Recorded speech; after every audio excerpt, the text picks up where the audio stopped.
Disclaimer: the present-day company JD Classics has no connection to the firm discussed in today's video. It is a trading name of Woodham Mortimer, who resurrected it because somebody thought it would be a good idea. By the end of this video, you will likely be astounded to think that anybody would ever think that, or want to use or hear the JD Classics name again, but I needed to point this out in case they watched the video and fancied suing me. Today you join me for a very special and I think incredibly important episode of JayEmm on Cars, in which we are going to be telling a story that I believe the car industry does not want you to hear. This is the story of Mike Tuke, JD Classics, and the £40 million classic car con. This is a story that is big enough that once I finish my introduction and the credits roll, you're going to want to make yourself a cup of drink. And when you go to the cupboard, don't reach for this cup. You're going to need this one. Yeah, it's that kind of story. This is a big one. And whenever I tell these stories, I always want to make sure that I have some sort of connection to it. Either I know the people involved, or it maybe involves myself directly. And in the case of this story, it is one that has been in the making for nearly a quarter of a century. It begins in 2001. My father's business has been doing fairly well, and he's decided he wants to treat himself to one of the two most beautiful cars ever made. The first of which is the Ferrari Dino 246, but by that time prices of those had already risen to the point where they were worth nearly as much as the house that we were living in. But still somewhat affordable was the other, the Jaguar E-Type. And he was very specific about the E-Type that he wanted. He considered a few different ones, like for example the Roadster from the Car is Reborn series. He also thought about buying George Best's old Jaguar E-Type. He even went to Eagle and spoke with them, but by the time they'd gone through the options list, he realised that again he'd be spending nearly house money on a car which he didn't have, and as far as he was concerned, what you'd end up with wasn't really a Jaguar E-Type anyway. And so he did what any sensible person would do, opened up the pages of his classic and sports car magazine, flicked through and saw an advertisement for a firm called JD Classics. At the time, a very well-respected Jaguar specialist who weren't even all that far away from us. They were in Essex, and at the time we were in Suffolk. And if you read through the list of their stock, it's all good, solid Jaguar stuff. So there's XKs of various descriptions, 140s, 150s, there are Mark IIs, and of course there are a few E-Types as well. And this episode of Classic and Sports Cars is pretty cool because it's got a yellow F50 on the front. That's why I bought it. It's dated 2004, incidentally, and the F50, when new, about 7 years earlier, would have cost something like £330,000. But this one, they say, is worth £200,000. Today, that same car could be worth £3 to £4 million. And wouldn't you kick yourself if you'd bought one back then and sold it for the amount of money that today wouldn't even get you a new Ferrari 12 Cilindri? Keep that thought close, will you? Anyway, Dad went and bought his car, and it was a very, very special E-Type, a purple Coombs Jaguar E-Type. Coombs being a company, a Jaguar dealer, that in the 60s were the go-to people if your Jaguar wasn't quite spicy enough. They were apparently a favourite of the ne'er-do-wells that preferred Mark IIs, and they would sort the engine, the handling, and do all sorts of things, which was a fairly common thing back in the day. Companies like Cooper started out doing much the same thing. And this car had an excellent story attached to it. Not only was it coming over, I think recently arrived maybe from New Zealand, possibly Australia, it also had, because it had been in these places, no rust on it, and its original purchaser, so we were told, was one Mr. Graham Hill. Yes, that's Graham Hill. He wasn't the original owner, but the original purchaser. He bought it apparently for his mechanic as a present for having done very well in the Formula One. And maybe because these were such sporting people used to high-performance machinery, it went to Coombs and had all sorts of goodies fitted. Dad had the car for a few years, took it on a few trips, didn't really use it as much as he sort of really wanted to, spent a fortune having the interior retrimmed, and then in 2007, when he and my mother decided to separate, he had to sell it. One day, I went to go and see him, and he didn't seem all that happy. And I said, "Dad, what's going on, you miserable old beggar?" And he showed me this, a copy of Jaguar World Monthly from December 2006. And so maybe it's 2006 rather than 2007. But the point is, on the front cover of this magazine, he'd seen on the wall of Smith's his car looking back at him.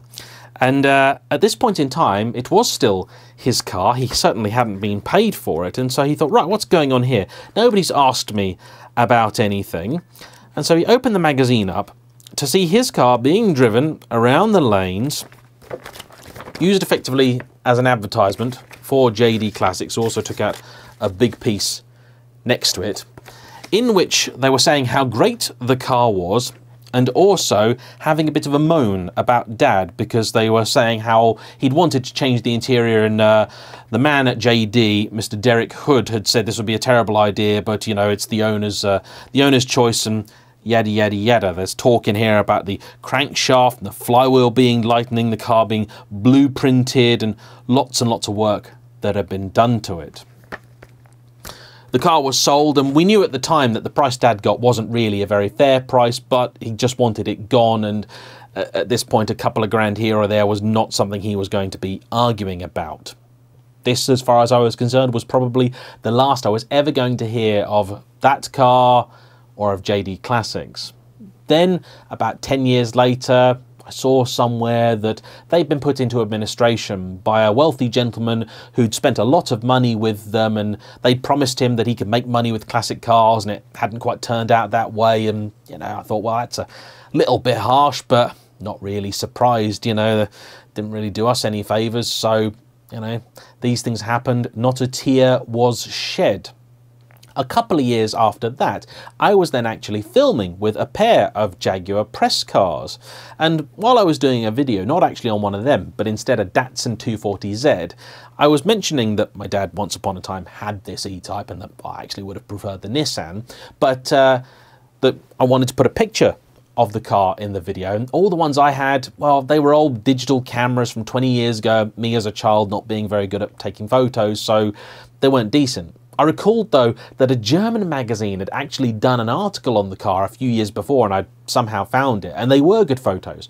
So I wanted to try and find who'd taken those and asked if I could use them in a video. I'm a big believer in trying to ask about using stuff where possible. So I did a quick Google, Jaguar Purple Coombs E-Type. It's a pretty easy car to find, isn't it? If you do the same, you'll find the exact same car, FHJ 281D. And I was shocked to see that Dad's car was now in the museum at Jaguar. It was over at Classic Works in Coventry. And because I had the press cars on the driveway that very week, I called them and said, "Do you have this car? Surely it's beyond a coincidence. You've got my dad's old E-Type. This is amazing." And it turned out that they did. So I arranged to go and see the car. I did a little video on it, retold the story of it, how we'd taken it on this top speed day, done 127 with it, but it was never actually going to do 150. I mean, it was always well known that the E-Type, though Jaguar said it was a 150 mile an hour car, the one that did it was healthy. But ours, though, we worked out it didn't have the revs to do 150 mile an hour. It would have been impossible. Anyway, told the story, made the video. Annoyingly, at the time, I couldn't drive the car, and to date, I still haven't driven an E-Type because I want that to be the first one, and I keep getting offered them and I turn them down for that very reason. But in the wake of that video, a gentleman got in touch with me, and his name was Michael Messiter, and he said, "James, I watched your video, very interesting, but by the way, the story that you told is bullshit." Okay, all right, it's my dad's car. I think I know the story. Thank you very much. What makes you think you know better? And he said, well, because the original purchaser wasn't Graham Hill. The original purchaser was my dad. Oh, hang on a minute. And he's still around. I was shocked. It didn't occur to me that even maybe in 2001, when we bought the car, that the original purchaser of a car from the mid-60s, this is a 66 car I think, would still have been around. But in 2019 he was, I believe, and still is. And more than that, he was compos mentis, lovely chap called Barry, and I got to speak to him on the phone. Now, unfortunately, because of what happened the year after 2019, I never got to meet Barry, and I'm really sad about that because he sounded like an incredible guy. And he told me a little bit of his story and also the cars. Now, when he bought the car, he was a young man over here in Britain working, and subsequently it went back with him to New Zealand. Now, he had it done in this custom colour, Roman purple, which is an amazing shade, suits the car really well. But the one and only mechanical change that he said that had actually been made to it was that it had a shorter final drive fitted. When we got it, it had all this fancy exhaust and various other bits and bobs, and of course the story of all the internals being different, but nobody, even Jaguar, had even cracked it open to verify this. But he said it had this short final drive, and as soon as he said that, I knew he was telling the truth, because when we took it on that top speed day, we calculated it couldn't do 150, and it couldn't do 150 because of the final drive. Nobody else would have known that, but he did. And as it turns out, when I bought this magazine for the purposes of this introduction, I then saw Barry's name in there. But of course, you could get away with a lot of stuff 20 odd years ago that you can't now. And one of the things that Barry told me is that the story of all of this car's mechanical modifications, the going to Coombs, the lightened internals, the race exhaust that it had on it, made a great noise. Well, these things all happened somewhere between Australasia and Essex.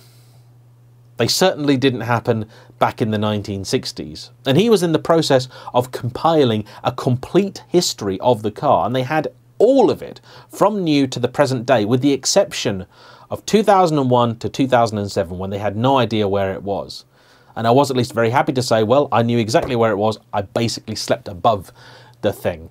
And it didn't really do all that much, but it was there, and the story now of that particular car is complete. So, further information that, yeah, Dad wasn't sold a very honest, well, it was a good car, but it wasn't an honest story. So then, a few years later, I was then filming the similarly long video to this, The Tales of an Essex Farmer and His Amazing Cars, with my good friend Michael Hipperson. If you haven't seen it, after this one, if you've still got any stamina left, watch it.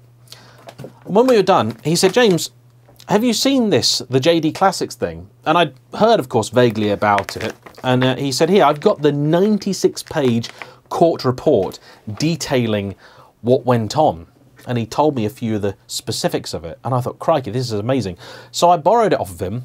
I started flicking through. And of course, like all court reports, it's not exactly riveting. But the stuff that is in there, in some cases, is just shocking. At this point, knowing what I did about JD Classics, I thought, right, I would like to see this story told. Because the more I read into it, the more I realised that actually this wasn't a case of a wealthy bloke just being upset that he hadn't made the money he thought he was going to.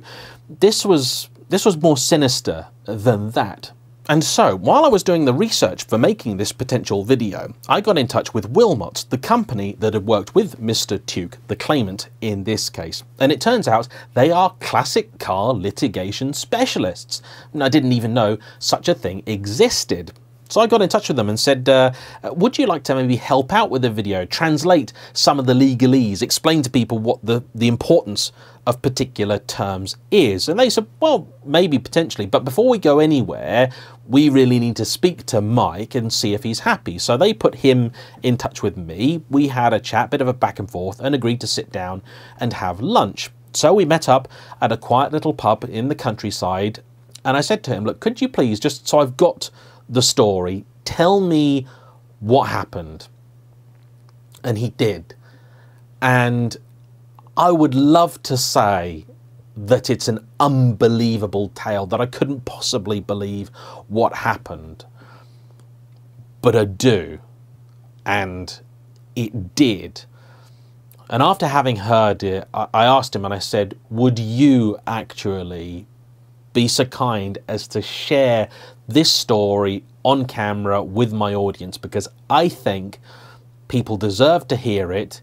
There may be people out there in similar situations, though I hope nowhere near as dramatic, and maybe even others out there that have been affected by the very same companies and people involved. This is a huge thing. And so he very, very kindly said yes. And last month I sat down with him and he shared with me a bit of his life story and also the tale of what happened between him and JD Classics.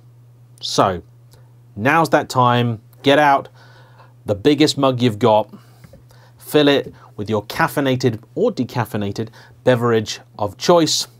The credits will roll and I shall introduce you to Mr. Tuke, who'll tell you the story of him, JD Classics, and the £40 million car con. Enjoy.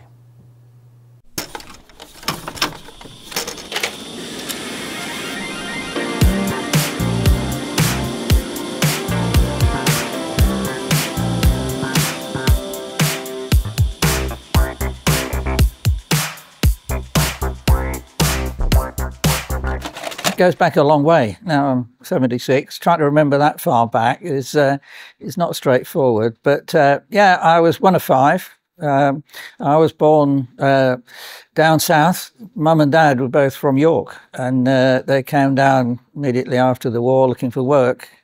Lived in Reigate at the time, just down the road, close to where there's the airport. And so I was born locally as a down in Surrey, but really had a sort of Yorkshire blood, which, you know, shows through occasionally. But spent the first few very early years just in a lovely garden, remembering pulling the heads off lupins, and those sort of memories are the bits that you keep, I think, aren't they? But that was that. But then the airport was growing. Dad needed to get to London, and so we moved to Sutton, which then was a quite a nice, quiet, sleepy almost town with a nice handy railway to, you know, a commuter land, which of course is what Surrey became massively commuter land when the railways turned up. But it was a lovely life. Two brothers and two sisters. So great fun growing up with them. Usual sort of traumas and so on. Garden at the back, backing onto a school, so we'd lose our ball over the fence on a regular basis, and shoot catapults at people's windows by mistake, and all those things you do and like that. But went to the local school as growing up, which was just around the corner. Bit of a dunce in a way. Never quite worked out why I couldn't really get my hang around writing very well or adding up very well, but I could make things, and always found that using my hands to make things was where the fun was. So early days was always very practical, just having fun really, in a very quiet, lovely little road in Sutton, which is now a major one-way system and a complete wipeout really. In those days, having Mum around all the time looking after him was great. So a lovely home life. Dad worked very hard as a commercial artist, working in London for a big firm for a lot of the time, and then he went to work for himself from home. So I had the little front room was turned into an office for him working from home, and did fine. Eventually moved out of that spot in Sutton up to a bit bigger house just on the edge of Sutton, and with a bit bigger garden, and that's where by now I'm around 10, 11, I guess, and yeah, so I won the room at the top, which erstwhile should have been a billiard room. And how you'd ever get a billiard table up there, I don't know, but it was a lovely big room, which had plenty of room for a workshop. So I built a workshop up there, which lasted many years, which went on into, well, I was still working in there in my early 30s when I started a business. It was a fun life, but I got to the point in my, you know, late teens, early 20s, thinking, what am I going to do? I can use my hands, apprenticeship in an engineering firm, maybe, making models, maybe. But those early days of passing driving tests and wondering what cars are nice and all of that was all that grounding effect, I think, which is, you know, that first dream of a car was what was current at the time. So, you know, an XK140 is just that side view of a long bonnet the tail at the back, and then that sort of cockpit with a guy with his arm out. Where I'd seen it, I don't know, but it's somewhere in the back of here somewhere that was what cars should be like. XK 120, 140, that sort of car side view was what was always in my mind as the thing to admire. The idea of ever owning one, of course, nowhere near. But those were the early days of growing up. We would go places on buses, you know, used to get on buses or walk, you know, we did a lot of walking in those days because, you know, not that many people could afford a car. You know, Dad's first car was a Ford Consul, which we all just fitted in those lovely leatherette bench seats that you slid from side to side in, and you know, and one in the middle at the front with a column change. You know, this is what cars. It was amazing. You know, we had a car, we could go places. We'd go all the way to York to visit grandparents on occasions, and that was dreadful because I was awfully bilious, car sick, you know, by the first roundabout. And of course, there's about 3,000 roundabouts in those days between Sutton and York.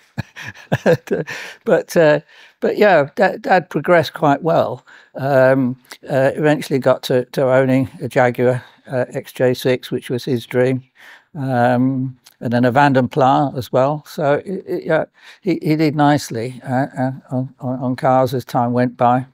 And yeah, my first car was actually taking on an old Vauxhall Velux, which is a giant sort of space wagon, really, very American style. As I think back on it, quite ugly in many ways, but beautiful. 2.5 litre engine in it, and column change, which it sagged down here. You know, you had to sort of, you need to know where the gears were in there somewhere, and it was a great, but you know, a great passion wagon as well, because that had the leather seats you could slide across too. You know, don't get those these days, do we? What's gone wrong? But yeah, so the idea of classic cars, because it didn't exist really. I mean, we would go and see the London to Brighton run. They were the classic cars in those days. You know, an XK 140 would have been a modern car, you know, which was ridiculous. I mean, that would cost like £2,500. You bought a big house for that. You know, the scale of it is sort of out of part, really. So, yeah, I think that's probably where it came from. But Jaguar were a name already. They were the sports car. They were the fast ones. And of course, looking back now, I realise that the 140 is how fast it would go if you streamline it a bit.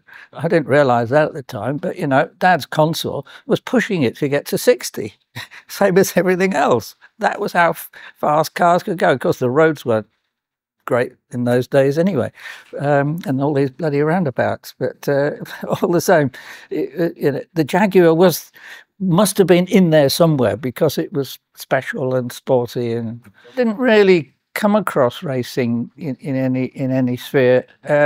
Didn't really know of it, see of it, or anything that I can recall. No, that was much later on. Racing the cars isn't actually my main aim and passion in many ways. It's something more about just the physical beings of them. Actually getting behind the wheel and being a maniac isn't my number one priority. I can be, but it's probably as well that I didn't try it too much. I probably would have killed myself, as I suspect I nearly did once in the XK SS years later. It wasn't strictly an engineering firm in the end. It was an apprenticeship, an ordinary, really quite special in many ways, engineering apprenticeship at Imperial College, the premier engineering university in the UK, up in South Kensington. So Mum, as ever, who helps a lot of lads get their act together maybe, pushed me into finding something, and this came through somehow. I don't know how, but I finished up with an engineer apprenticeship in the workshops at Imperial College. So we would tour the workshops doing 6 months or so in different departments. Starting in meteorology department, went to the electrical engineering, to physics, to mechanical engineering, spending several months in the workshops, learning the trade of machines in those days, you know, standard old-fashioned stuff as we see them now, with handles and occasionally a fancy digital readout that could tell you where you were. But it was proper old-fashioned manufacturing engineering, but also designing, because we were working for great and good professor types who had an experiment to do. And they hadn't a clue how to design and make bits they needed for an experiment, but we in the workshop could. And that really got me going, because I could get them what they wanted. So it was a great grounding in that field. And by luck, at the end of that engineering apprenticeship, there's a new unit was set up in the mechanical engineering department between an orthopedic guy and a doctor of engineering, who together wanted to look into the mechanical properties of the human body, particularly the bones and the cartilage we have in our articulating joints, and particularly the hips and knees, because that was already a big demand for hip knee replacement. It was the early days. It was a start, very pioneering days for hip and knee replacement as we know it today, which everybody thinks you can just go out and get one. This is early 70s. So I'm a young, sort of just gone teenager, thinking I'm in this great and good place with all these crazy professors who know everything. Only to find out that actually they were making a lot of it up, of course, at the time, and writing papers which would disagree with each other and all sorts of things. But it was a great place to sort of learn. And this unit that they set up in Mech-Eng was looking at the mechanical properties, particularly of parts of the human body. And in those days, you could get parts of the human body. We had freezers full of them, you know, quite not that you can do stuff like that today, but the grounding that gave me, getting a job as a young research assistant, as I was called, was to actually do some of this very early fundamental work in preparing specimens, designing test rigs to do little mechanical tests, to work on fatigue properties of bone, of the tensile strength of articular cartilage, which is an amazing structure of collagen fibers and in a matrix, which we wear out. And once we've worn it out, it doesn't come back, it doesn't repair. So we were trying to work out basic science. This was fundamental science, just to understand it as an engineering material in its way. I did thousands of different little experiments and so on, which was very interesting. We learned a lot. But the real game came through from this guy who went on to be a very clever guy, professor of orthopedics, a guy called Freeman, who changed the world in many ways by grounding some of the early knee replacement and early hip replacement stuff. And I was there. I was helping then design, make, produce things, go to operating rooms, help him put it into patients, saying, no, move it over here a bit. I could scrub in those days in the theatre by my mid-20s, and help actually some of those pioneering parts of joint replacement, which we take so for granted today. But that was the start. By 1978, the university, we get a little bit sort of shaky, the fact that we were actually becoming a little factory. We were producing devices that were going into patients. That meant the university had to sell these devices in order to keep it all legal to the hospital system, and so it became a little bit. This is a university. We do research. We're not an industry. Can you take it out of here, please? So three of us set up a company, and had no idea what we were doing. Another engineer and myself, and this professor guy, Freeman, we set up a small company, called it Finsbury, because it was put together by a lawyer who worked from Finsbury Square. Couldn't think of a name at the time, but he needed one. And we set off. We had £10,000 between us in 1978 and didn't look back. So, you know, that went on with after a very short time, me running the whole thing, really with this other engineer who moved on after a little while, sadly passed away rather too early. He was a mad motorcyclist. How he survived doing the Isle of Man TT, goodness only knows. He'd always come back with stories of all his friends who died one after the other, one way or another. But a lovely guy, brilliant engineer, very intuitive engineer, could fix anything, you know. Trying to emulate just what Bill could do was fun.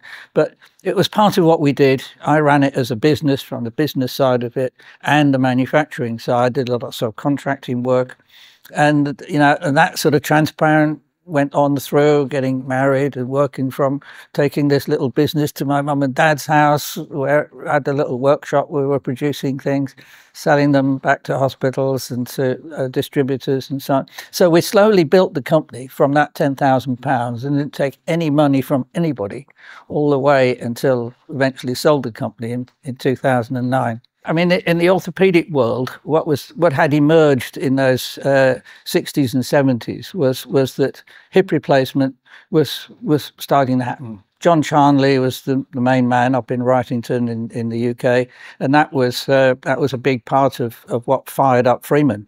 They were friends. Everybody in that sort of fraternity knew somebody in all of that, and it really was, how do we move on from here? So it was all to do with how you fix these devices to the bone structure, how the articulations work, how you actually use instrumentation to put them in the right place.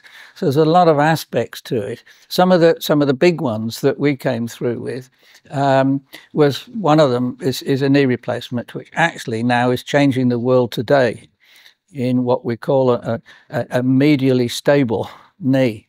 I could roll my trouser leg up here, but probably best not to. But the fact is, the way the human knee works is quite complicated.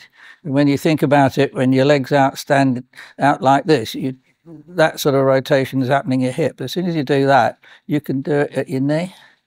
And how that works and how that rotation is also stable when you in the front to back mode, especially when you're going up or down stairs, it is absolutely rigidly stable. But you can twist it and it's still stable.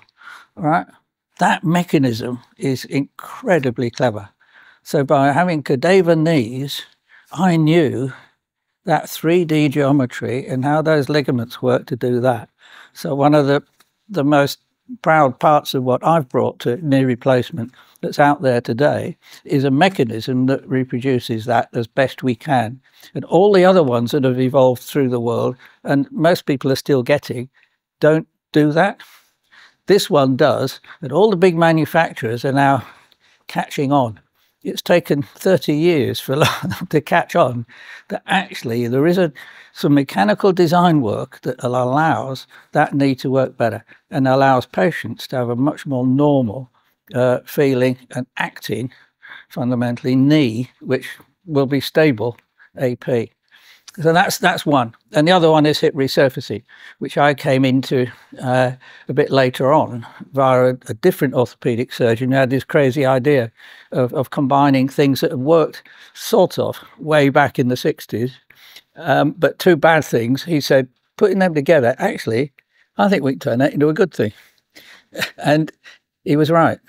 So anybody who's seen Andy Murray now running around a tennis court with a hip replacement, yeah, well, that is what evolved from that combination. One surgeon, me as the engineer, we engineered a replacement which actually does away with the big long stem which goes down inside the femur and simply puts a cap on the bone which is the same size as the normal head and a very thin wall cup in the pelvis. So you're just relining the joint, but it's metal on metal, which is a no-no. You don't run two metals that are the same together in a joint. It will wear. But this particular metal combination from the 60s had been tried, and we found it worked. It's a special kind of cobalt chromium alloy, a bit like a stellite, tool steel. So very difficult to work. But it's got little carbides within the structure, which means it produces kind of like a road surface, which has got a soft matrix with little hard nuggets in it. So it wears well. and it can wear against itself because there's two phases all the time. Well, the metal-on-metal hip resurfacing is what Andy Murray's got, and it changes the life, particularly of the younger, very active patients. It lasts and it works better than a conventional hip replacement, but you have to have good bone, good strong bone for it to work. So they're probably the two proudest parts up to that point of selling the company in 2009. But what happened after that is probably where some of the more of the interesting story goes after a fashion. But that was the grounding of what we did in terms of orthopedics. So that's been my passion. It's the engineering in orthopedics and understanding the human body and how to get it to be able to perform with what little we as engineers can provide against the amazing structures that we already have, but now expect to be able to go and get fixed. You know, if it hurts a bit, we can't play the second 9 holes. Oh, let's go and get our knee replaced because he did. And people think that's easy and normal. And you're going, you know, actually, we're still on the edge of finding out how long these things will last. And so there's a lot yet to do in that whole field. And there's still fun to be had from my point of view, that's for sure. But the Velux was good. Great engine, but it was a rust bucket basically, and so that didn't last long. And I saved enough money up to get myself a little sports car. Was the next job, so I got a Ginetta G15, bright orange bug of a thing, and of course in those days you could avoid purchase tax by buying it as a kit. So I bought this kit, and so a whole car turned up, except for the engine, which is in a separate packing case. You simply wheeled the car back over onto the engine, did out a couple of bolts, and drove off. It wasn't that much of a kit, to be honest, but it was great fun. Tiny little thing, of course, very, very light, way too light at the front. So if it was wet, you actually didn't have any degree of steering or braking. So it was a good way to learn how to ski, but it wasn't a great car for stopping in the wet or going around a corner much. But so yeah, most people would put sandbags in the front because, you know, obviously it was basically on a Hillman Imp. It was a Hillman Imp engine in a different shape of plastic box, really, and that lasted me quite a while. But then I took a hankering for a Jensen CV8. And which I saw kept staring at me at a fairly constant basis at that time on this same road, and I kept sort of looking across at it, and there was this, and I was thinking, yeah, I wonder what that is like. It's rather different, with a big sort of gnarly face on the front, you know, with that grill that looks kind of like a fish out of water somehow, giant thing in fiberglass, but with a big V8 engine, of course, in those days. This was before they brought in the Interceptor, which kind of dumbed it all down a bit in many ways, as I see it. But so yeah, I got that, and that lasted me a long time. I still had that when I got married in my early 30s, to be honest. And then for my sins, I part exchanged it for a Ford Granada Estate because I needed to move furniture around.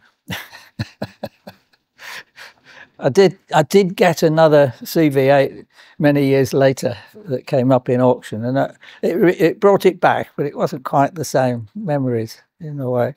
But yeah, amazing car. It had a very, very powerful effect with the accelerator, but a very poor effect with the brakes, because they borrowed the brakes, an early set of brakes from Jaguar, and they weren't really man enough for that big, heavy thing that the CV8 was.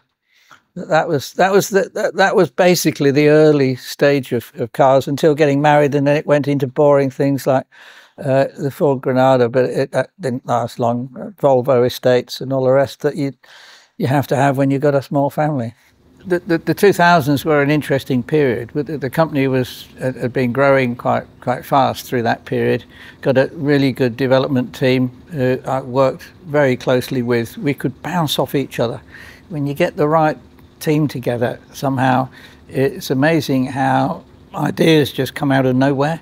Brainstorming, you can't make it happen, but it happens when the right things come together and the right people and the right goals of what you want to solve. So we were really pioneering a lot of stuff. Essentially, it's a development company, but we obviously needed an income, so we sold them as well. And by this time, we'd got avenues out into Australia. We got a few very good friends in Australia as surgeons. Australia being very sort of Anglophile based in many ways.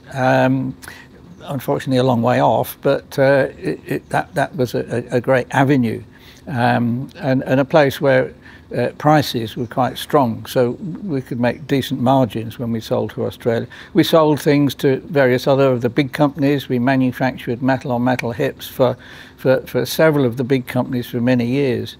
So people who know of the BHR, for example, which is still very, very strong, the main implant that like Andy Murray's got, is all of the first 8 years of those were made by my company, Finsbury, and in fact the first 1,000 nearly of those I made myself, because the technique of making that metal on metal ball and socket, I've got one I can show you, but that essentially is that ball and socket. So it's a very thin metal shell made out of cobalt and chromium, and that's a thin head shell which goes over the top of the femur, with a little stem here just to help centralise it when the surgeon knows which way to point it, really.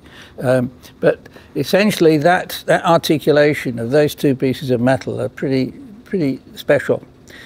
You've got to control the clearance between them, and the surface finish, and the amount of sphericities. You've got three things. So if you bring this into sort of motoring parlance, it's a little bit like when you're making these things, that every time you produce one, you've got to bring the size in to just the correct size and not go too far. You've got to bring the surface finish in so that it's very close to being polishable without little scratches, and you've got to make it spherical. And if you go about that process just a little bit too heavily, it actually creates kind of like an apple shape with a bit of a dip in the top and a waist that comes in, and it's not spherical enough. And when you think about it, measuring a diameter of something like that with a micrometer, there's only a certain amount of places you can go to find where the diameter is. And if you look at the shape of an apple, you'll find the fattest bit. You can't measure it this way, and you can't measure it right down here very easily without losing quite what is going on.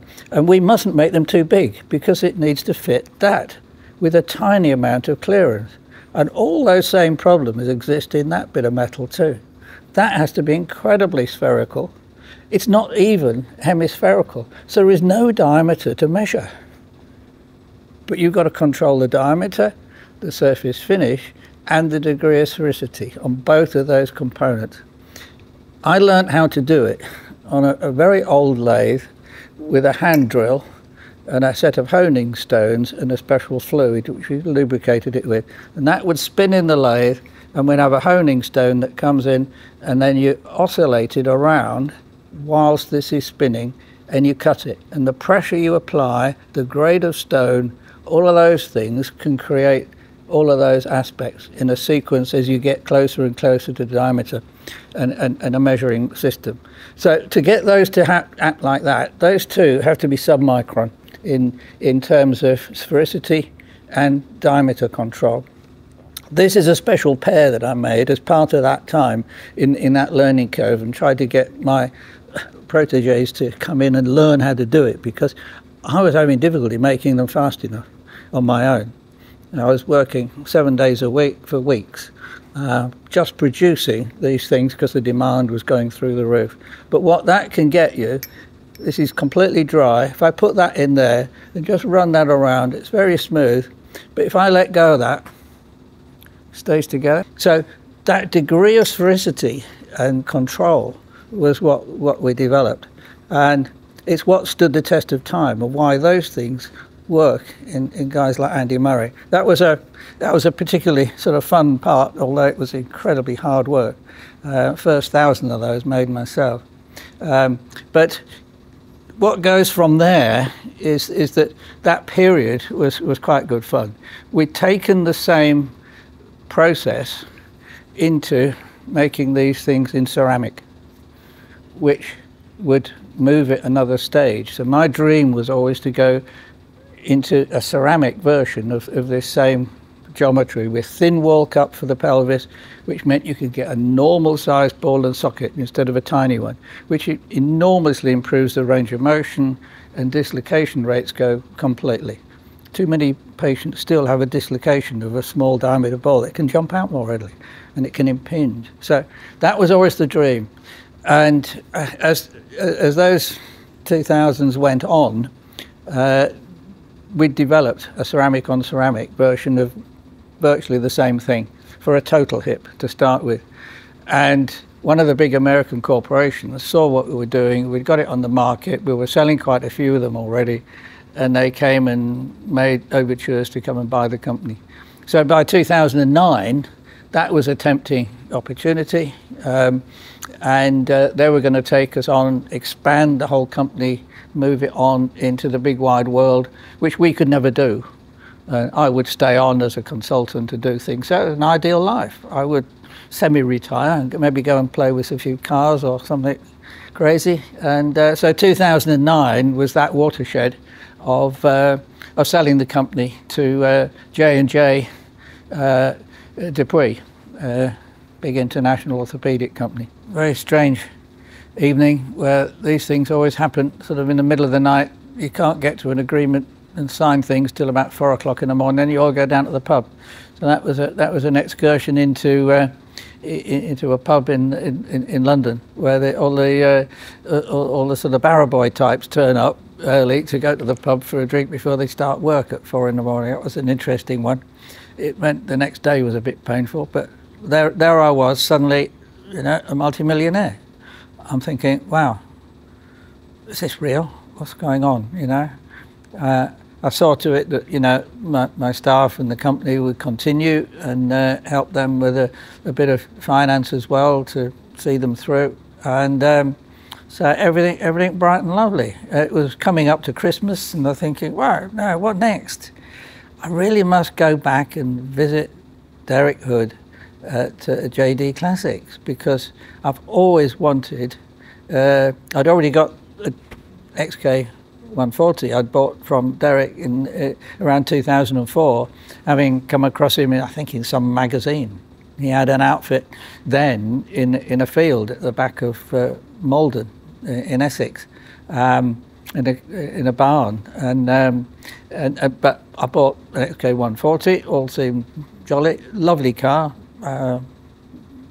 cheating a bit really with power steering and a 5-speed gearbox, but it's a lovely piece of kit. So I thought I'll go back and see him, and so I did. But in mind that I'd look out for a Mark II Jaguar, because that was one of the things that my dad had always wanted, and it was another one of those dream shapes that just hung there with me. So a Mark II would be nice. And by this time, Derek and JD Classics had got themselves a fancy workshop and showroom, amazing place, just on the outskirts of Malden. That was just a dream to walk around and look at so many lovely bits of machinery, and the workshop, as I said, was gorgeous as well. So yeah, so I sat down with Derek, and I probably told him too much. And you know, I've always got on in life by being honest and open with people, and generally speaking, in business as well as private life, 99.9% of people respect you for that, and they're open and honest with you back. But just occasionally you can get caught. I thought Derek was great and trusted him totally. He had a few ideas, thought, tried, you know, we talked for quite a long time that one day, and it was, well, do you want to build a little collection then, Mike? You know, it's a good time to go into investing. Where are you going with investing? I had already looked into investing with banks, and of course, around 2009-10, the interest rate on putting money in the banks was, you weren't earning any, you know, you were losing actually compared with inflation. it was not a good time to be putting money anywhere in banks. So where do I take it? Well, perhaps cars wouldn't be such a bad idea. I came away that day having bought 4 cars instead of just one. One was a Mark II, but one was a GT40, which had a bit of race history. I'd had no intention of racing it, but thought, well, it came along with parts to make a road car as well. One of the early prototype road cars he'd got the parts for already, and so that was a thought to produce that. To have it as a road car version as well. And I bought Jensen Button's Bugatti Veyron, which was sitting there at the time as well. And I thought, well, yeah, I've got to try one of those, haven't I? So yeah, I came away with a smattering of cars that I'm thinking, oh, did I really do that? And that's how it sort of took off. Such that over the next 6 months, he found for me a number of other cars, which cost me close on 20 million, and essentially 20 cars. But a couple of really special ones amongst them that were just something else, rare cars. A lightweight E-Type, which was a barn find in the States. That was one of them, which over the next couple of years we raced, mostly at Goodwood. And I didn't realise at the time that actually putting a genuine E-Type lightweight on the track at Goodwood amongst all those maniacs who go around with mostly replicas was a pretty stupid thing to do. But JD Classics were up for mending anything that got bent, and it didn't, luckily. I didn't let it race very often, and I didn't get as far as doing any of the racing myself, but it was it was amazing to see that thing going round. I've got a picture of it I can show you, but it was a lovely car. And another one that I got was a road car. That really was a bit special. That was one of the original XK SS's, which I didn't really know anything of at the time, but learned pretty fast as being, you know, that bunch of D-type Jaguars that Jaguar couldn't sell because they'd already saturated the market in D-types. And Lions, a man after my own heart, never threw anything away. Kept all the chassis and bits and pieces of all these D-types when they made them in the mid-50s, and thought, well, what can we do with these? So, well, let's turn them into road race cars. So, which meant taking the fin off the back, putting a passenger seat in, and a pannier on the back for the luggage. Otherwise, it was a D-type. And lightweight, incredible engine, no, wonderful machine. They had about 30 of these they could build, but they very unfortunately had a fire which destroyed half of them, and so only 16 survived. And I got one of those 16 through this route, and it was the most amazing car to drive and have fun in, and to imagine that you can sort of go around the streets and nobody really knew what it was. It's a bit of a secret car in many ways, still is today to some extent, but that was a real prize, definitely a favourite that I got in that period. So yeah, those first 6 months basically I was endowed with the most amazing collection. Were they going to actually advance in value? I had no idea. I was pretty much an idiot boy in a sweet shop, really. Let's face it. Was this the right thing to do? It seemed the right thing to be doing at the time. That's for sure. So what next was that 6 months in, these Americans, who I'd got on with very well, came back to me and said, Mike, you remember you put in the agreement that if ever we didn't continue with any of your products that you developed, that you should have the rights to have them back. Well, we've got 2 bits of news. One, we're going to let you have most of them back. And the other bit of news is that we're actually going to close the company in 6 months' time and make everybody redundant. They'd taken me carefully to a coffee shop and plied me with strong coffee before telling me these two bits of news. They were lovely guys, but up till this point, they never had seemed to come up with sensible decisions on pretty much anything. But they were nice people doing so. And this was absolute shock horror. There I was, set up to go in a completely direction, and now I'm going, they're going to abandon my life's work. This is crazy. And they're going to make all, 40 odd people I'd employed, brought up, trained, done all sorts of wonderful times with, done a lot of the amazing work that we'd done as well. We're going to be made redundant at Christmas. And I just couldn't cope with that. So I said, look, we need to go away. I need to think about how we can piece this together. He said, well, we haven't got long because I need to tell the staff this afternoon. So that was the outcome. And over the next few months, I put the company back together, restarted a whole new one, went to the bank, same bank, and said, oh yeah, but you're a new company, Mike. Yeah, we need to start again.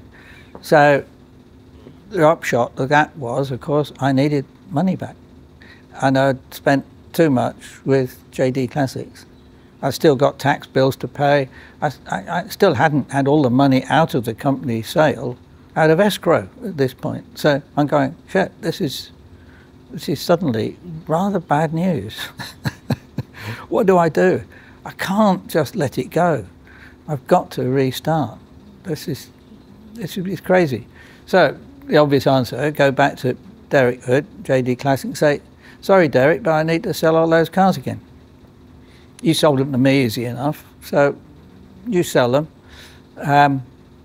The market, I think, has been doing okay, hasn't it? And so how about 10% of the uplift of what you can get for me?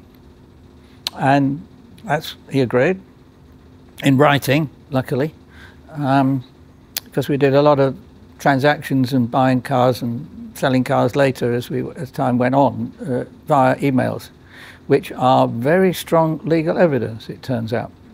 You can't mess with emails the way you think you maybe can. And so that started on a course of, well, what can you sell? When can you sell it? I need some money soon. So the next 3 years, really, that went on. Derek came up with all sorts of wheezes on how to do it. One of the first he had was that actually there was a route whereby he'd come across a bunch of 5 Group C cars. These are those amazingly shaped race cars, which I don't particularly like at all, that are used in Le Mans. Big, flat, pancake-shaped things, like a squash bus, really. Obviously, amazing road holding, speed, etc. But absolutely not attractive as far as I'm concerned. But as a route to actually selling more cars, he came up with this most amazingly complicated deal whereby he could get this collection of these particular 5 together. I could buy it by taking out a loan at this point. And in effect buy these 5 for 10 million. And then we're very soon, by having it as a collection together, we'll quite soon be able to sell them for around 12 to 13 million. And that would be a way to do it. At the same point, this involves selling 1 or 2 of my cars back in to JD Classics as well. So it's quite a complicated deal. I was getting quite desperate for cash at this point, and he wasn't selling anything else. So I went for it. And the upshot of that, years later, essentially, was that he already owned these cars. He'd been collecting them for ages. They weren't going to be saleable in a hurry. They were not worth 10 million. They were worth half that at best. I didn't know that at the time, but I fell for it. This really was disaster heading down the pike now. I went through selling various other cars. He did me deals of all sorts, but it would come back that its times are really difficult, Mike. Best I can get you on this one is a part exchange. We've got this American guy who'll do you a part exchange for this thing. It's a really good car, but if you take that, you can get couple of 100,000 out of this, and that, you know, but it's the best I can do at the moment. So this went through virtually all of my really nice cars, including the XKSS and the Ford and so on. So a number of them. One of them actually was a JWK 651, beg your pardon. That's a XK120, quite a famous race car that Moss and Johnson had raced. There's a very nice book around on it, especially just on that one car, which is you know, quite a nice little sort of memory book published by Philip Porter. But that was one that went, and that part exchange that I got for that one was for a car which was purported to be worth $1 million. So in that I got $1 million back, and I sold the JWK for a little bit less than that. So I didn't really make any money out of that, but this part exchange got me another car which I then could sell later. It turns out that other car had been built recently by John Young. It wasn't a semi-lightweight E-Type, as I was led to believe. I had a similar experience with the XKSS with a Lister Nobly, which turned out a little bit of a checkered history in a fire in New Zealand. And whether much of it was the original was questionable. So that wasn't worth anything like the amount I put into a part exchange. So each of those two deals lost me around 700,000–800,000 at the time. I didn't realise what was going on. So over 2 to 3 years, I lost a whole bunch of cars. And then after a while, I was starting to think, this isn't right. This shouldn't be right. The market's been going up. I'm not selling cars. The business is doing okay, but it was struggling on a day-to-day basis. I needed more. I needed to sell more. I sold some of the cars I'd got privately outside of Derek's influence. You know, I had a Porsche Carrera GT, fantastic machine. And I sold that for more or less what I'd bought it for, I think about 350,000. They're worth a fortune now. This XKSS is worth around 15 million now. I gave it away for 3 and lost 800 on that. You know, so the investment that I'd made had been fantastic, if only I'd hung on to them. But Derek was taking them for the most part, and he was making money out of them. Invariably what he would do, he'd bring the cars back, put them on finance, and then pay me out of the finance and hand over a dodgy car to me that actually he owned. This American didn't exist. It was completely fictitious. We didn't find this out till years later, but that's what had been going on. So it was a very sort of bit part hand to mouth, getting a bit of money now and again. But it was up to all these tricks of scamming me over and over again. It was quite something to find out. We didn't find out until I took it by chance to a lawyer. That I talked to a specialist in cars, and he said, "This doesn't smell right. How has he ever managed to get prices that he maintains on cars anyway? It doesn't smell right. Let me look at some of your paperwork." And this lawyer came up with, "Well, he was acting as your agent, Mike." I said, "Really? What do you mean?" "Well, he was acting between you and another party. He was acting as your agent. He wasn't doing you a deal direct to JD Classics, whereby, you know, buyer beware kind of operates. What was going on here was that he was the go-between between a party with a vehicle to part exchange with you and this other vehicle and money to exchange. So what that would infer is that a duty of care and the details. It was explained to me to being a bit like when you sell a house, where you expect to kind of know the person who's buying your house, or vice versa. Obviously, you're the buyer and seller. And you use an estate agent. Well, actually, an estate agent is not the agent in that example. It's a rather poor example, but people sort of perhaps think of how it would work that way, because that's how it does work. You get paperwork from both sides of the story, and it's the same paperwork. You see what the deal is. And the guy in the middle in the house thing actually is the solicitor who deals with it for you. That's the truth of it. But in effect, in a car sale system, if you put a car into a car sale outfit and they handle it for you, and a customer comes in and buys it, the commission that's taken by the agent is what he gets from it, and you agree that commission. Might be a percentage or an amount, usually agreed before the sale or the exchange. But that's the principle of agency. I hadn't realised it was in any way relevant, but in this instance it would be relevant if it was proven to be the case. So what the upshot of that meant was that we needed to establish absolutely factually whether this was agency, because my lawyers by this time had employed Wilmots in Cirencester, specialists in this field of classic cars, with very knowledgeable people with their own classic cars, of course, in the business, said, look, what we need to do is to write to JD Classics and say, look, you are acting as agent, can you please provide us with the evidence of these deals? And of course they refused. We had to take it to court for a court to decide if they were acting as agent. Only then could we go after them legally. So the first case that took place was not until 2016, 6 years after this whole thing had kicked off, bear in mind, was to take a court process against JD Classics for testing whether they had acted as my agent. It was a test. It wasn't an accusation or anything like that. It was a test.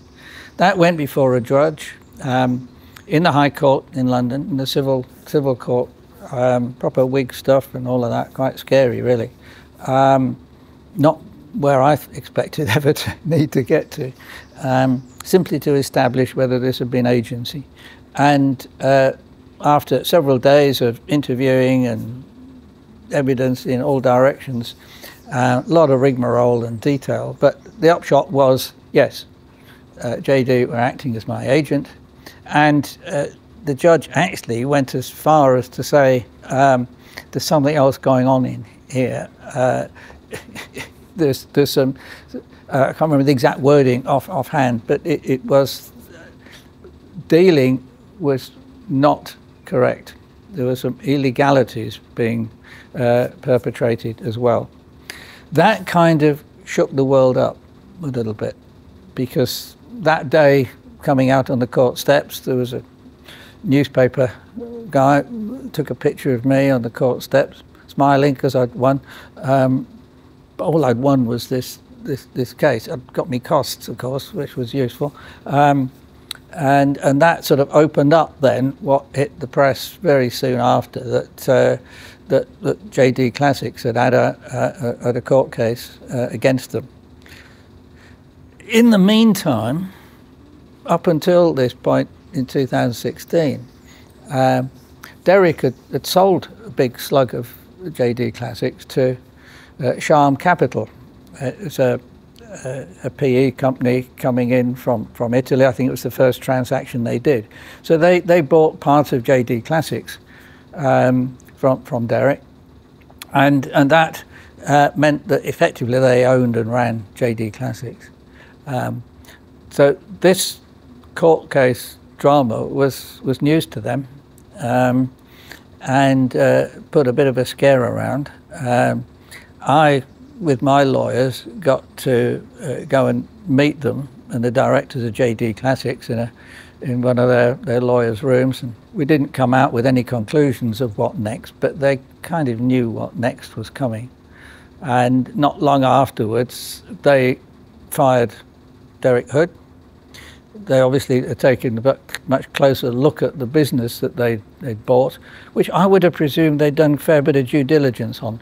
They'd paid Derek around 32 million for his part of the company.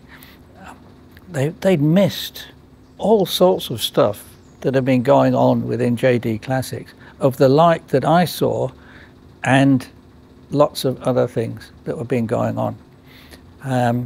At a similar time, when they came into the company some 18 months earlier, and still kept Derek employed as the main man there, they got a loan from a Lloyd's Bank syndicate for something around 76 million. They hadn't, by the seeming of it, done a very good due diligence. They'd missed what was going on in the company too.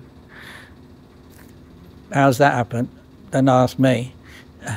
My company's gone through due diligence, and I can't see how anybody could get away with those two outfits missing it. But it was a shock horror to the owners now of JD Classics that this happened. They fired Hood, and very soon after went into administration because there was too big a can of worms. And of course, they knew my next move was to come after them for my 40 million that they had lost me. Yeah, that was a claim that I had was to go 40 million against JD Classics. It didn't transpire because once they're in administration, I'm stopped. I cannot move against them at all. That's the nature of limited companies at that stage. So instead, I was advised by my lawyers to go after Derek himself personally, which soon after also JD Classics did, because the company administration now appoints people who look after it. So there's a company who are the administrators and have legal duties on how they apply looking for assets and paying off creditors. And I thought I should have been one of them. In fact, they did admit that they owed me a lot of money, but I wouldn't get much of it, which is a bit of a pain in the what's it. But that they also wanted to go after Derek. So we were both going after Derek in the High Court for assets. My claim against Derek was for 40 million. It was the losses, and it related to the losses over time, allowed for inflation, allowed for interest rates, allowed for the fact that actually the market had gone up significantly on these cars. And so, and this was 6+ years later, right?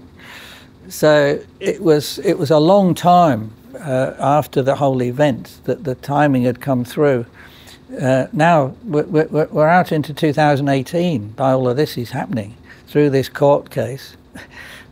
Me finding out that this was going wrong was 2016. The court case for agency wasn't until 2018, right?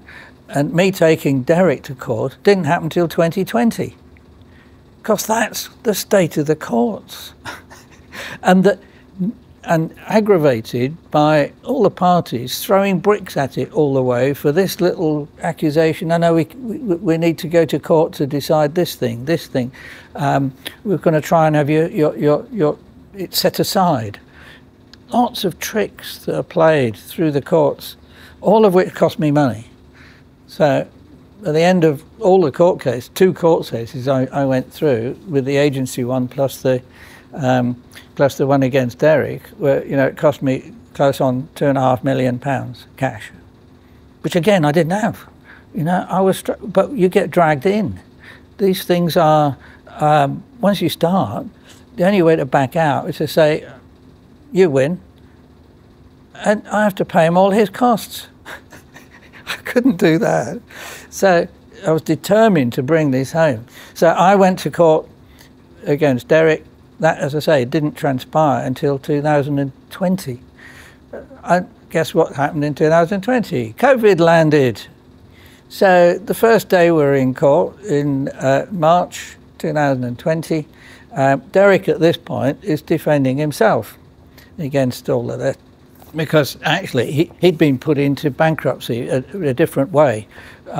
He shouldn't have been in it, as it turned out. It got rescinded, but it happened that he was a bankrupt. So he couldn't pay his lawyer, so his lawyers walked out. So he had to defend himself, which he felt he was perfectly capable of doing, of course, because he's good at that sort of stuff. He can convince anybody of anything. Brilliant. So he didn't have too many qualms, except in the court that day. He pleaded that he hadn't had time to put all his act together properly, and could he have an adjournment, please? Judge said, absolutely not. We're here to get on with this. So that basically was the first discussions, the first day in court, which meant that we didn't get very far. Back in the court the next day, and guess what happens? Derek phones up, I got COVID. I've had a private appointment on the phone with a doctor who's confirmed I've got COVID, and so it had to be adjourned. The court case was put back to July. I've got evidence of Derek walking around Malden that same day that he had COVID, going shopping. That was the kind of guy he would play tricks all the way. But he got an adjournment for several months because it's just pushing the ball down the road is what his game was. And so yeah, we got back together though for the court case, which was pretty interesting. It was one of the earliest. It was held on Teams. So this was rather nice because you could see everybody's face close up, including the judge sitting in his room at home, and didn't bother with the scary wigs and things like that quite so much.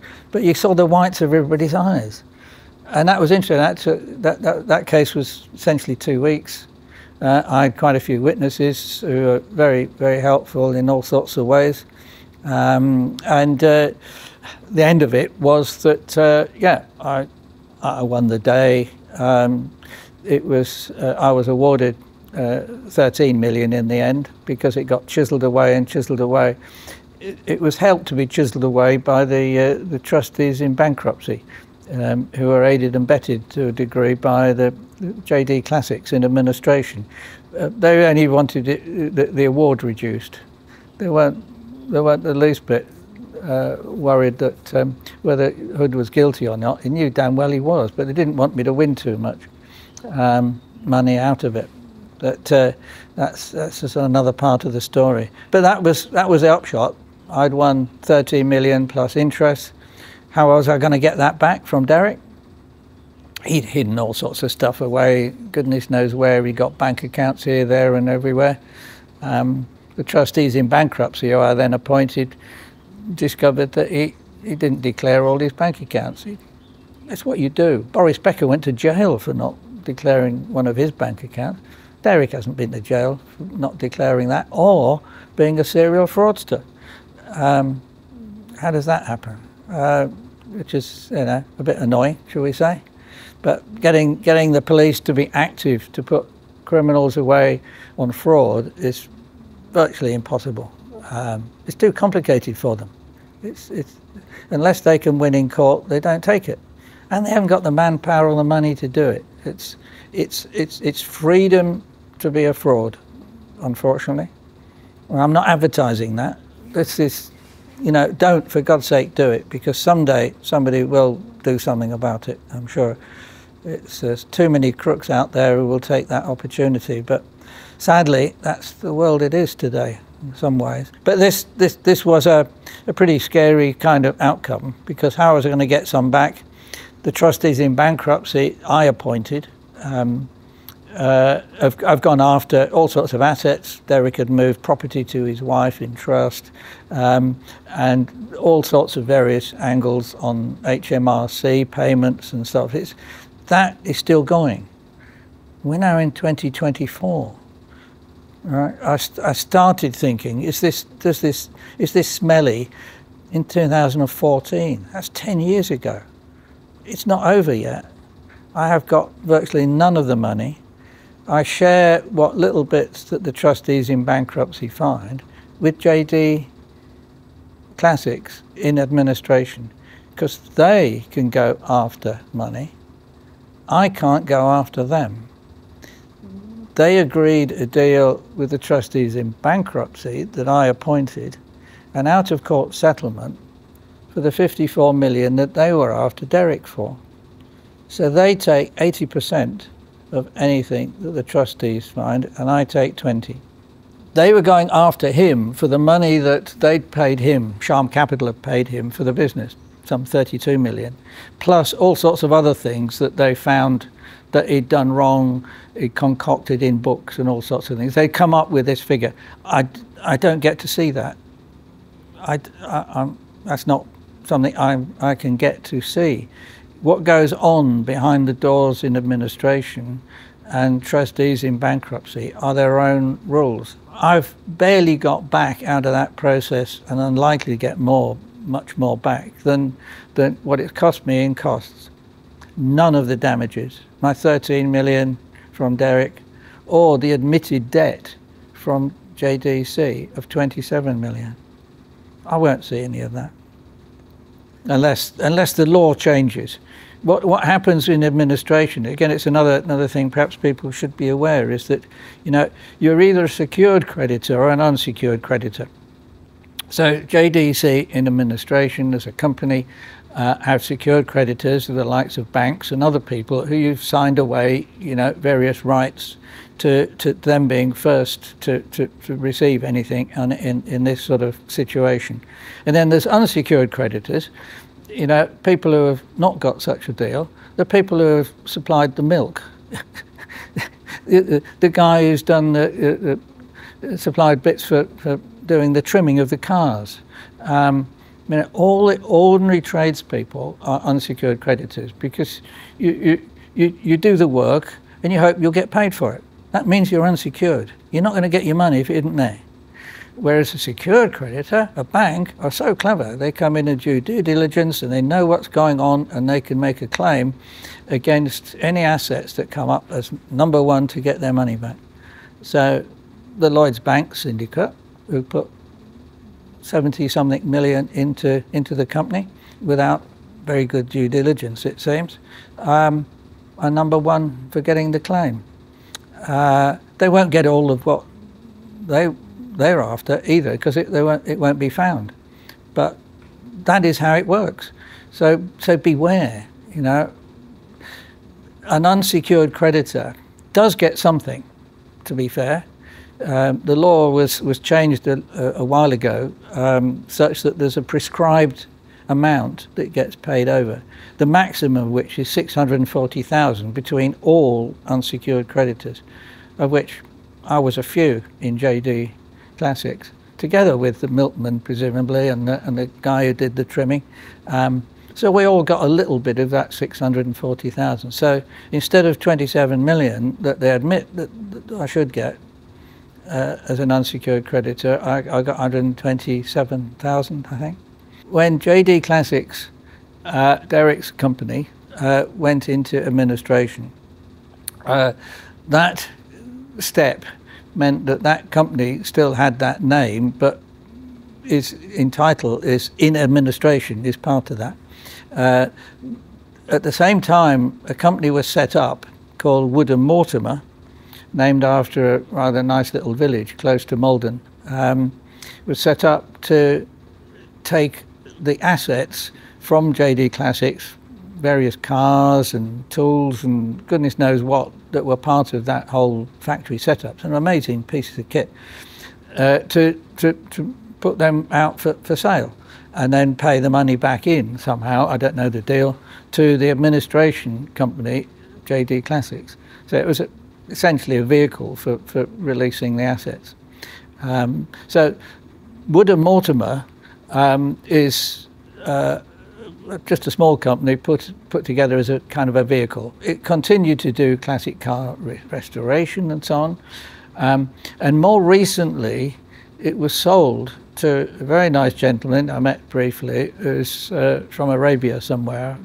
Don't ask me his name, but I think he's bought it in some degree of innocence of the fact that it's based on JD Classics, and for some reason or other, either he or just before he bought it, the name JD Classics was adopted as a new name for Woodham Mortimer. So Woodham Mortimer, this vehicle for selling JD Classics assets, took on the name of JD Classics because it's a name that's available as a going concern.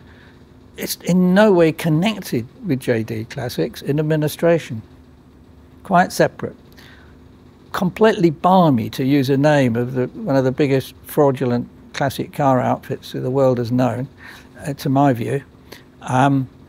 But the rather pleasant gentleman who now owns it, I have mentioned that to him, and I think it's still called JD Classics, but good luck to him. But I would change it if I was him.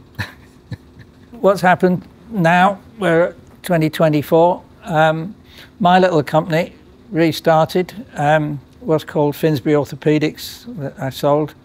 Restarted it as Matt Ortho, which are simply my initials with Ortho attached to it so that people kind of know what we're doing in orthopedics. I went back to doing the same things. I didn't want to sort of go full time on it anymore, so the team that I already had was good. I brought in one or two more people, but we were on a bit of a shortage of cash through all of this, of course. So it was very difficult to actually get going. We'd lost quite a lot of our business outlets through this period while the Americans owned it for nearly a year, actually, because it took a while to put the new company back together. And so we struggled for the first 2 years. So we got back to the original turnover around 10 million, but only just, some 5 years later through all of this. So if I'd had some of those assets, even one of those assets, our life would have been different for Matt Ortho in the meantime. We've struggled as we've gone along. So running a company for the last 14 years has been about having no salary, putting around £8 million into the company with no interest paid, and still tight for cash. In the meantime, we've developed some very good products and moved on with things like that hip that is now moving on into a ceramic on ceramic version of a hip replacement. Unfortunately, at the same time, through all of this, the EU came and went on us and provided us with a new set of regulations of how we get these kind of things approved before we're allowed to put them in patients. We were very closely through the existing system for getting approval around 2018, but that got stymied by a strange event in that the people who do that kind of process for us went out of doing it. Lloyd's Register, quality assurance, right? They stopped doing the bit that we needed them to do on the cusp of them approving this product to go into patients in 2018. That fell into the new EU, what they call MDR regulations, won't bore you with, but it's altogether different and horrendous. To prove that anything is safe to go into patients now takes years and a fortune, absolute fortune. It's a complete and utter shambles of a different sort to the whole classic car story. We'd need to record another week's worth of storybook on this one. But essentially, we are on there. This hopefully will get approved sometime this year. We've already got 1,000 of them in patients, because what this does for patients is something that no other implant does for the hip. It takes the metal out of a hip replacement, effectively completely. So anywhere that goes on here is now ceramic, which is completely benign to the human body. Metal is not completely benign to the human body. We need metal. We have a daily intake of cobalt and chromium. Oddly, not titanium. That's not natural to our bodies, but we need trace metals as part of our life structure. But too much metal from a wearing surface can give problems to a small percentage of patients, and women in particular are more susceptible to it. We don't know why. But this, going to ceramic, on ceramic, The wear rate is virtually zero, like having ceramic discs on your car. That bit doesn't wear out much. There'll be other things go wrong, but not the ceramic parts. And so the chances of these being able to last very closely, if not totally, any patient's lifetime become a real possibility. If you have a hip or a knee replacement today, ask your surgeon, how long is this going to last? He would rarely say he knows it'll be more than 10 years. Actually, for a hip replacement, you've got around a 95% chance of it lasting you 10 years without something going wrong. 5% chance of it going wrong, quite high. If you had a 5% chance of winning the lottery, people would put quite a lot of money on, wouldn't they? But that's as good as it is. And hip replacement is an amazingly successful operation. But that's the reality. And they will go wrong over time because they are wearing out. We wear our existing ones out. What's to think we aren't going to wear a mechanical joint out? We wear our cars out, for God's sake. We have to get them serviced. And they'll run out of the guarantee. When we're making a hip joint, we can't give a guarantee. We put our lifetime into the design of that. I, as CEO, managing director of a company that's produced that, to put that into patients, if that has a design fault, I could go to jail. That doesn't happen in the car world, does it? When your brakes fail and it turns out that it wasn't quite the right design and it gets covered up at the next service interval. That never happens, of course. But in this industry, we can't make a mistake. We can't do a recall. This thing has to work. So the approvals do have to be difficult. We have to follow that rule book and we have to be absolutely, totally ethical.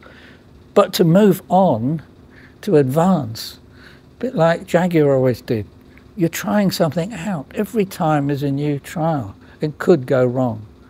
But you need to be able to judge the risk you're taking and try and mitigate it as far as you possibly can. There's always an element whereby it could go wrong. Ceramic can break. How hard do you have to have a car accident with one of these in you before that breaks, rather than your bone? I'd much prefer the patient to break because that mends.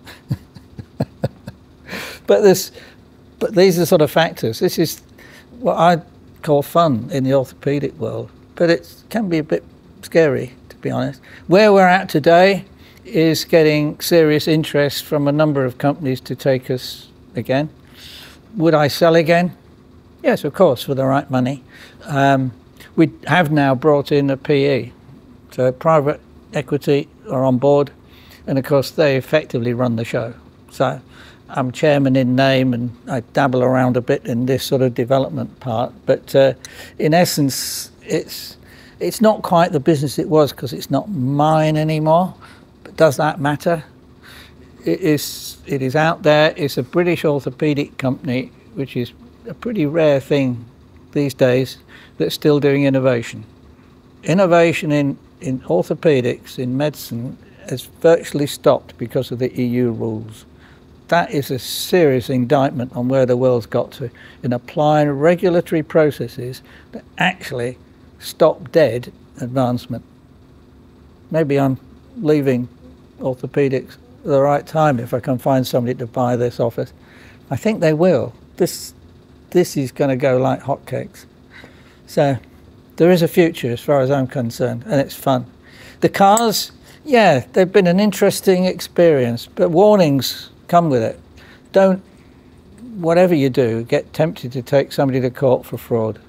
It'll cost you a lot of money even if you win. The XK140 is still there, and that is thoroughly enjoyable. So yeah, thank you, Derek. That was a good one. Yeah, and others. Actually, I quite like going out on a bike. I've got an electric mountain bike now. That's quite good fun. But actually, weirdly, I do far more miles walking. I'm a long distance walker. I love mountains and I walk long distances.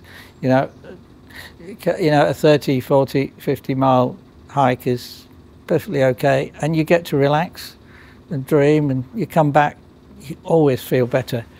Going out in a car these days, you don't always feel better. There's too many other cars out there. Where do you drive them? I never was very interested in racing and doing that. Perhaps I'm just not brave enough. Was never really cut out for that. I've driven one or two of my fast cars, but usually only in sort of rallies or you know, road rallies or on in parade laps and so on. And yeah, driving race cars fast hasn't really done it for me. But going for a long walk, oddly, it's actually where I'm at. But I need a nice car to get there. This one's pretty obvious. I guess most people recognise a Landy of one sort or another. It's a Series 1 in remarkable condition. Before I got it, somebody done a complete strip down and re-galvanised everything.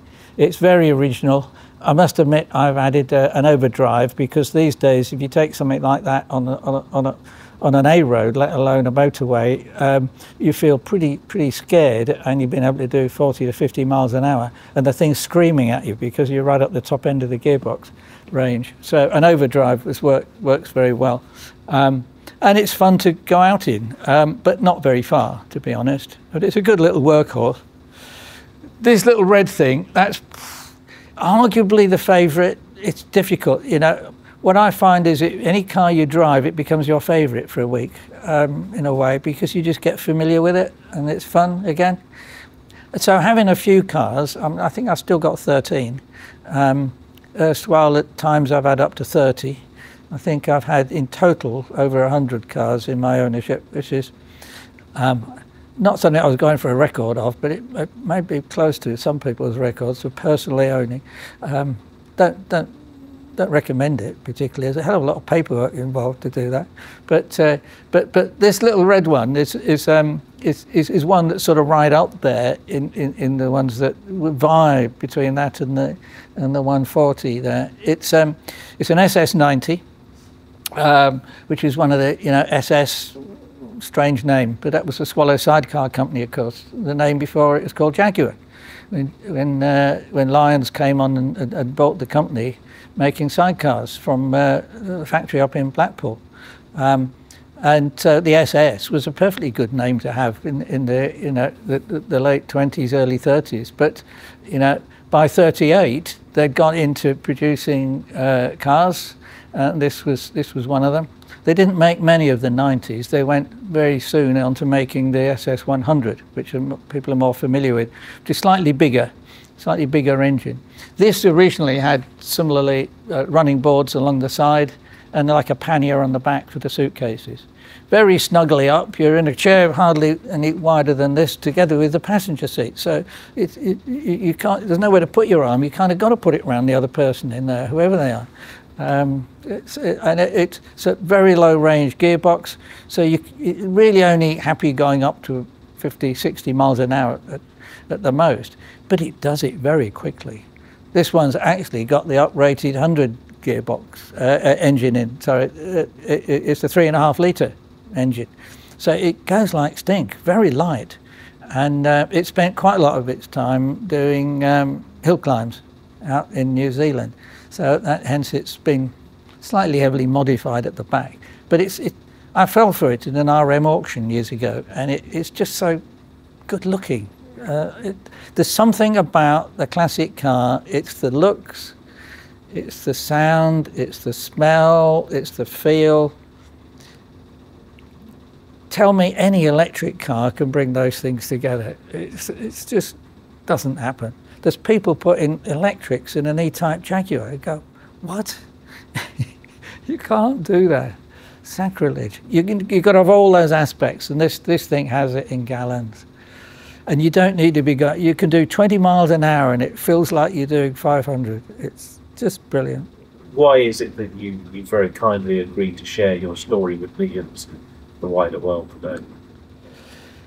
Yes, I guess it's it was a big question as to whether I should. Should I just sort of bury it in my mind? It's not been an easy time, you know. Family life has been hit by all that's gone on. But it is really to try and make sure that there's some warnings out there to people. Beware of what can happen, of tried to give some warnings there about, you know, taking things legal. But how do you avoid making mistakes? How do you avoid trusting the wrong people? Where I've gone wrong is trusting everybody just that bit too far. And I've been stung by one in particular, actually another one more recently. That is going through a police investigation at the moment. It's easy money to get to people who trust you and don't really know the business. I don't really know the classic car business, so I was completely hoodwinked. No pun in that, is there?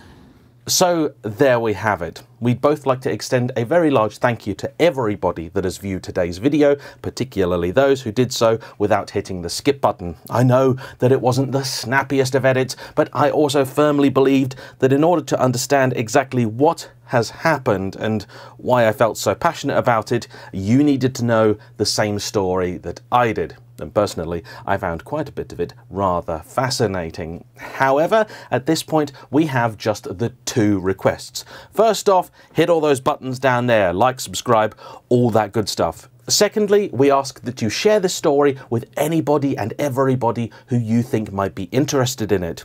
And one of the reasons that Mike said he agreed to come on camera was because during this entire process, he felt very much alone, in spite of the fact that he knew and spoke to many others that have been affected by exactly the same place. And we also know there are a huge number out there that have been affected by the same issue, but elsewhere.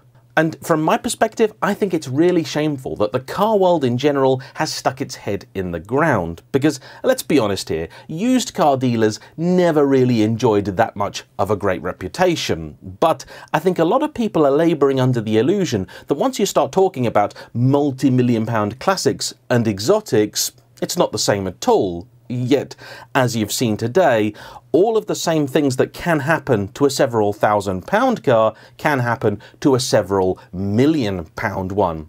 And I hear on a regular basis stories of cars out there that are supposedly something, and it turned out that they are not.